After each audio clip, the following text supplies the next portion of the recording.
안녕하세요. 법무법인 성지 파트너스입니다. 이성 간의 스킨십을 할 때 동의를 구하고 진행하는 경우는 많지 않습니다. 대부분 자연스러운 분위기에 스킨십을 하게 된다고 하는데요. 이 자연스러운 분위기는 지극히 주관적이기 때문에 법적 다툼이 일어나는 경우가 참 많습니다. 특히 술 먹고 스킨십 후 일어난 성범죄 사건은 당시 분위기, 상대방의 호감 등을 이성적으로 파악하기가 어려운 경우가 많아 처벌로 이어지고는 합니다. 술 먹고 스킨십이 행해졌을 때 연루될 수 있는 성범죄는 중강제추행입니다. 하지만 사건 당시 피해자가 적극적으로 거부 의사를 표현할 수 있는 정도의 상태였다면 준강제추행이 성립되지 않습니다. 단순한 블랙아웃의 경우 의식이 정상이나 기억만 못하는 상태이기 때문에 심신상실 또는 한거불능에 해당하지 않는다는 판례가 있습니다. 다만 피해자가 의식을 완전히 상실한 상태인 패싱아웃에 이르렀을 때 이루어진 스킨십은 중강제추행이 성립될 수 있습니다. 그러나 문제는 피해자가 블랙아웃일 때나 패싱아웃일 때나 사건 당시를 제대로 기억하지 못하는 상태에서 피해를 호소한다는 것입니다. 반면 중강제추행 혐의를 받는 많은 피의자들이 피해자가 호감을 표시해서 자연스러운 분위기에서 스킨십을 하게 되었다고 하는데요. 피해자의 심신상실 상태를 이용하여 성범죄를 저지르는 범죄자들도 그러한 진술을 펼치기 때문에 증거가 없다면 수사기관에서 받아들이지 않을 가능성이 큽니다. 따라서 형사사건 전문 변호인의 조력을 받아 피해자의 진술을 탄핵하고 피의자의 진술에 신빙성을 더할 증거를 찾는 것이 사건을 해결할 수 있는 핵심입니다. 경찰 조사 시에 억울한 점이 있다고 하더라도 무조건적으로 혐의를 부인하기보다는 전문가와의 상담을 통하여 대응 방법을 마련하는 것이 더욱 합리적이라고 판단됩니다.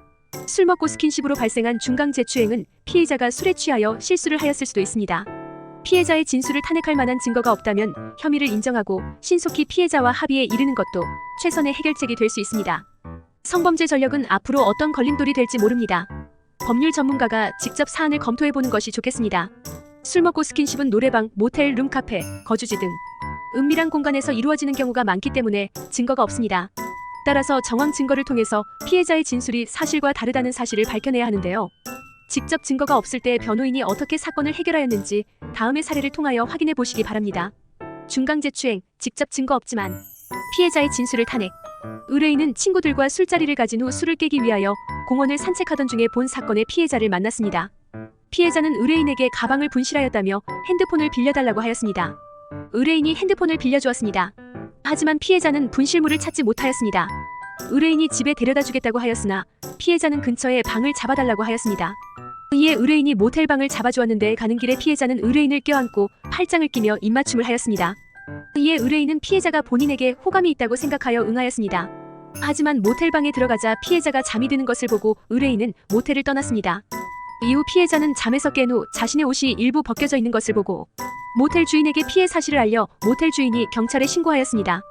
피해자는 경찰 조사 때 술집에서 나온 이유가 기억나지 않고 모텔 방 안에서 누군가 입맞춤을 강제로 시도하였다고 진술하였습니다. 이로써 의뢰인은 중강제추행 혐의를 받아 저희 법인을 찾아왔습니다. 의뢰인은 담당 변호인에게 피해자와 대화를 나눌 당시 만취 상태로 보이지 않았고 피해자가 먼저 스킨십을 시도하였지만 모텔 방에서는 아무것도 하지 않고 그냥 나왔다고 진술하였습니다. 이에 변호인은 의뢰인의 진술에 신빙성을 더할 수 있는 증거를 찾았습니다. 공원 인근 모텔 프론트 CCTV 영상에 따르면 피해자가 의뢰인의 얼굴을 때리거나 혼자 넘어지는 모습 등이 확인되어 술에 취한 상태임을 확인할 수 있었습니다.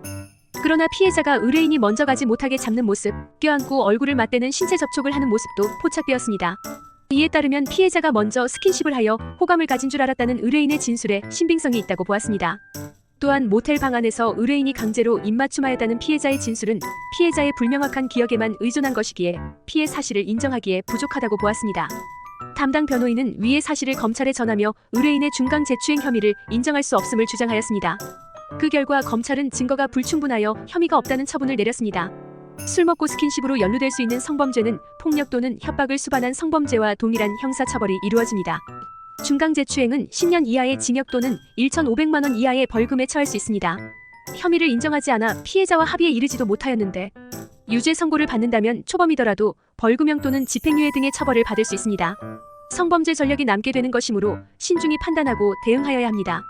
사건에 연루된 당시 본인도 술에 취한 상태여서 상황을 적절히 판단하기 어렵다면 꼭 법률 전문가와 상담해보기를 권합니다. 이상 법무법인 성지 파트너스였습니다. 감사합니다.